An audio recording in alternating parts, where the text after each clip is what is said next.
Well, there's no real place to get any fuel around here. I haul my own fuel. I get it in this 100-gallon tank that I carry in the back of the pickup. I've had this tank for over 35 years. I got it when I first started flying down in Idaho to fuel the plane up down there. I bought it used from my uncle, and my uncle had probably had it for at least 30 years. He used it for his logging equipment. He had a yarder we called a jammer, an Idaho jammer, that he used to fill up with that, to haul fuel into the woods with that. So anyway, it's been around for a while. Before I start the new season, I always like to take and drain it out and make sure it's cleaned out inside.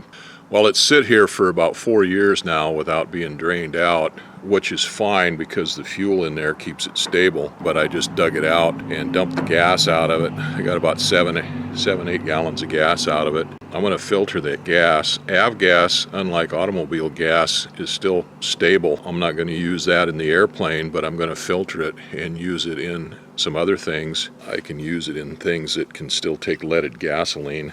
Can't use it in the cars or anything, but I can use it in some other things. Anyway, I've got that tank cleaned out, and I just fished around inside of it and looked inside of it, and it's clean inside. So there's no water in it, no rust in it. Everything looks good there. So I can put the plug back in that, and then I got to dig out my fuel line and my filters and stuff and get those all hooked up. Get everything loaded in the pickup and get it all hooked up. Go down to the fuel bulk plant and get a few gallons of avgas to bring home to put in the airplane fuel tanks so that I can get it started. I cleaned that fuel tank out, drained it, stuck it back here in the back of the pickup, shoved it in there. Got it clamped down or tied down with a strap. Then I hooked my fuel lines up to it. Got a 12-volt fuel pump on there, and I run the 3/4 inch lines out of that. Then I've got 2 fuel filters on there. They're goldenrod filters, but they're water block filters. I mean, they're supposed to block the water out. They swell up as they absorb water and eventually shut the fuel flow off. So I've got 2 of them. One of them is a regular old standard goldenrod filter with a plastic bowl on it and the filter inside that, and then the other one is a canister filter. I run that line out to the end of the pickup bed here. I've got a meter on there and a valve on that, and then I run it down to a hose. I've got some 3/4 inch fuel hose on there. It's aircraft fuel hose. It's got a wire braid in it, so it's got a continuous ground on it. Now that fuel pump has a lever on it that activates the switch to turn it on and off, but it's kind of a pain to get back up in there for an old fat man in the canopy there. So I just leave it on, and what I did is I wired up a solenoid in the engine compartment of the pickup. I've got a switch back here on the back corner of the canopy, and I just turn that switch on and off to turn that fuel on. Well, I just had to replace that switch. It got all corroded up and rusted out since the last time I used it. What have I got? An 8-gauge cable running from the battery up back here to the fuel pump. That's on one circuit that comes off the solenoid, and then the solenoid activation circuit comes back here to this switch, and that of course runs off a different circuit breaker or fuse. Anyway, I've got those fused up there in the engine compartment, and I had those all disassembled. I got those back together, so we'll see if this is going to work now. I went to town and I got some fuel in the tank. I only got 50 gallons. I don't know if I'm going to be flying this airplane or not this year. It's getting too late in the season now, and we don't have a mechanic available here to sign it off yet. I don't know whether he's going to make it up here or not. Anyway, I got enough fuel in there that I can put some fuel in the airplane. I'll flush this system out first. So the first thing I want to do is check and make sure the pump is picking up fuel, run it through those filters, and flush those lines out, flush that hose out. So I've got one of my buckets here that I used last night when I emptied that fuel tank out. I'm going to go ahead and turn this all on and run some fuel through everything into that.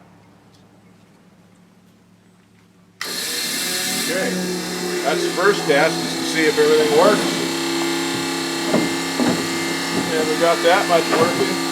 Got fuel running out of the pump into the filters. Of course, old fuel in this fuel line that didn't get out. We got air.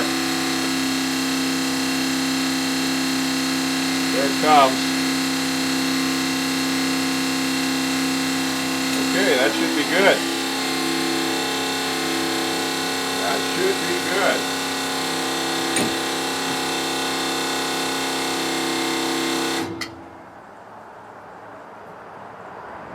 2 gallons of fuel through there, almost 3 gallons of fuel through there according to the meter. It's good. Now I'll go ahead and back the pickup up over there. I've got 75 feet of hose on there so I can reach down the dock to get to the airplane. If there's other airplanes on the dock or anything, I can get around most of them. But I don't want to uncoil all that right here and now and get it all dirty, so I'm just going to go ahead and back up there close to the hangar and put a little bit of fuel in that fuel tanks on that plane and run all those lines out through there, drain it out and get it flushed out and run it down through those lines, get it through the fuel selector valve and the gas collator and stuff, see if I can't get some fuel moving through there, and then we'll see if we can't get the engine started. Well, I put 7 or 8 gallons of fuel in that left tank and 6 gallons or so in the right tank. I can tell that that fuselage sits up higher on those floats than the other one did because it's a stretch getting up there now. I know I didn't shrink that much over the last few years. That left side is the worst one because it just has that one little fueling step on there, and that's a pretty good step up to it. I may see if I can put that step off the 172 over there on that side, make it a little easier to get up and down there. But I got the gas in there. No major incidences. My fuel system in the truck all works real good. I do have a leak out of the valve for the nozzle, for the fuel filler nozzle. So I'm going to have to take it apart and put some lubricant on it or replace the nozzle. I don't know what, we'll see what happens there. A little bit of excitement there. Fuel started running out of the cowling. I figured it was the float on the carburetor stuck because that engine sat there for a long time with either no fuel in the carburetor or very little in there.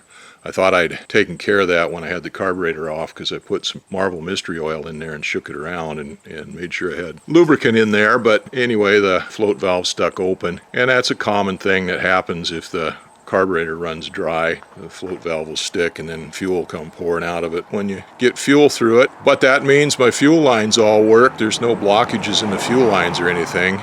Oh, I went in and shut the fuel valve off. That shut the fuel off from dripping, and got a wrench and went in there and tapped on that body of that carburetor a little bit. When I turned the fuel valve back on, everything worked fine. We'll have to wait for a little while, air to flush through there and all that fuel to evaporate before I try to start that. But we got fuel in the tanks now, and fuel's running through the fuel lines. I was worried about getting it into the carburetor. I figured I'd have to purge the air out of it and stuff and drain it a little bit at a time, open up that gas collator there and drain fuel out of it until I got the air purged out of it and then get the carburetor, but apparently I don't have to do that. I'll wait for that fuel to evaporate, all those vapors to evaporate out of there and get flushed out of there before I try starting it.